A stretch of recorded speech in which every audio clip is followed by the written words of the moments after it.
The story starts here in the heart of the city. We've been following the story since it first broke. Everyone's waiting to find out what's next. It's an issue here and for residents around Boston. Now the city is buzzing. It's a story you first saw on SU News.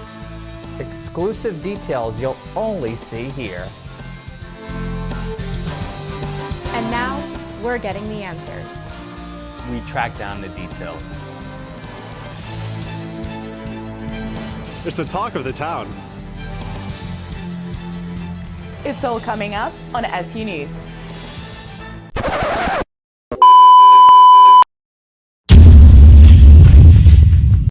Hello, and welcome to SU News, the weekly news program brought to you remotely by the Department of Communications, Journalism and Media at Suffolk University during the ongoing coronavirus pandemic. I'm Daria Lisova. As industries across the world continue to be upended by the current crisis, all manufacturers took a powerful hit this Monday. Amy Kazera has all the details.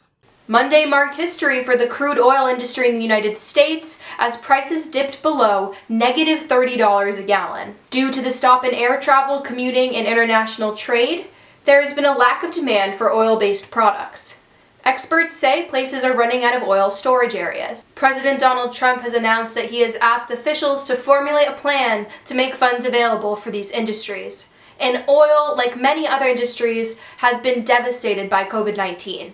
The White House has reached a deal on a nearly $5 billion stimulus package that will provide extra funding for coronavirus testing, hospitals, and for small businesses. Through a tweet Monday night, President Trump announced a temporary immigration ban due to coronavirus fears. The president announced this executive order will only apply to people seeking green cards, it will last 60 days, and it won't affect workers entering the country on a temporary basis. A wave of protests over stay-at-home orders have surged across the country this week. Lawmakers have continued to enforce social distancing guidelines despite the protests, many announcing they are planning to discuss lifting those guidelines as they talk about reopening the economy. The global death toll for the virus has now reached over 174,000 cases, with the U.S. accounting for over 44,000 of those as of Tuesday night. The race to get the economy and the country back to normal continues. For SU News, I'm Amy Kazera.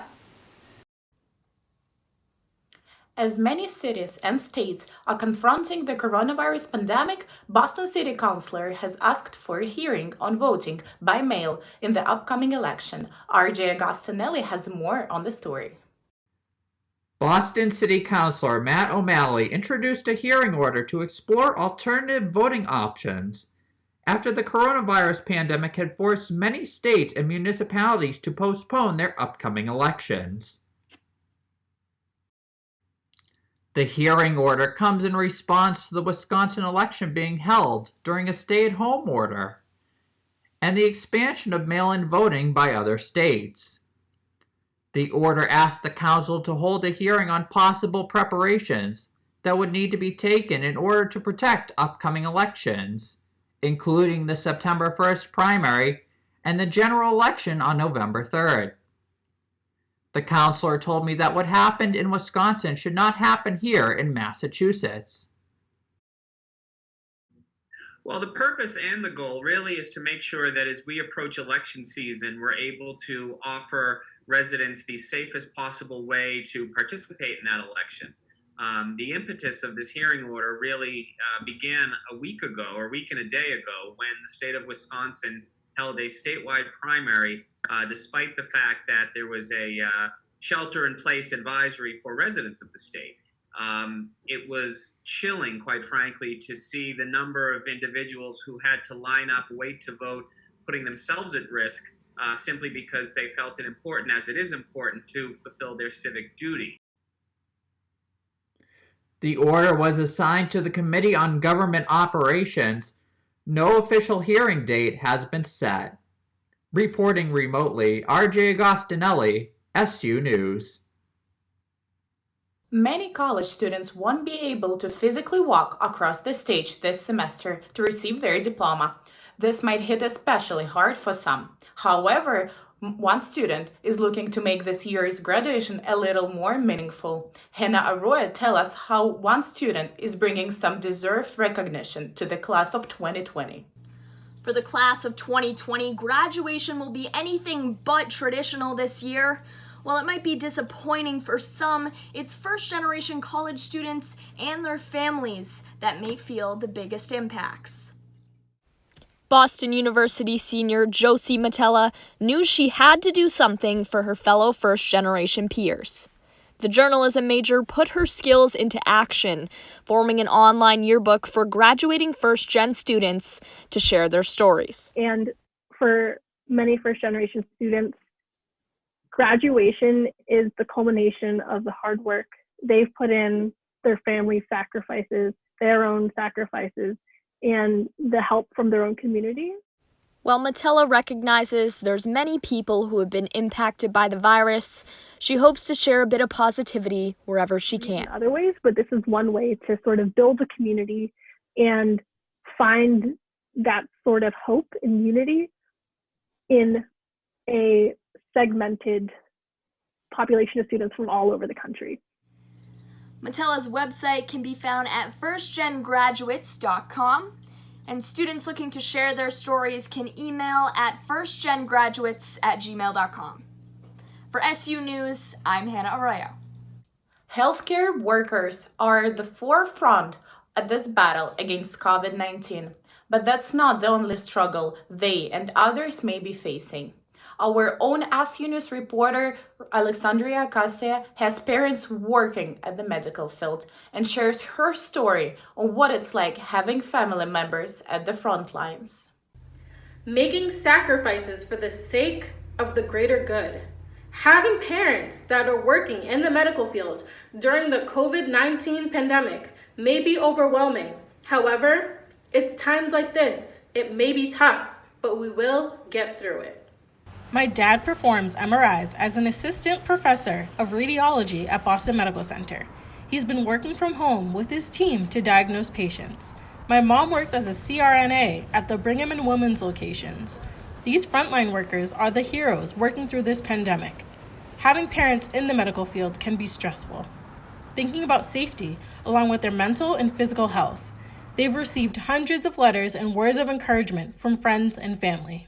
It puts my mind at ease that they're most cautious of washing hands and wearing masks, to even leaving their uniforms and shoes in quarantine. I try to take it day by day, thinking of the thousands of workers that put their life at risk. I'm hoping my story will resonate with some of you and put your mind at ease. Reporting, I'm Alexandria Acacia. That's all we have for our final newscast of the semester. And before we go, SU News would like to take a moment to thank everyone watching our newscast throughout the semester. We've enjoyed bringing you the latest news, and even though the coronavirus has forced us all off campus, we have still been here for you during the pandemic. On behalf of our SU News class, I'm Daria Lisova. Thank you for watching, and we'll see you all again very, very soon.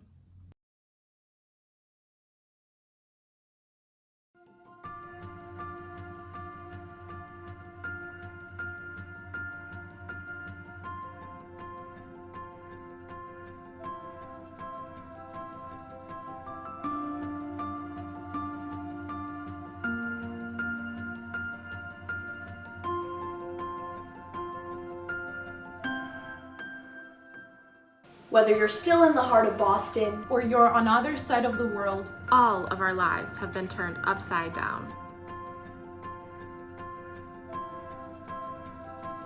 we are living through a global pandemic. We've lost our jobs, our clubs, our dorms, our classroom, our resources, and our campus.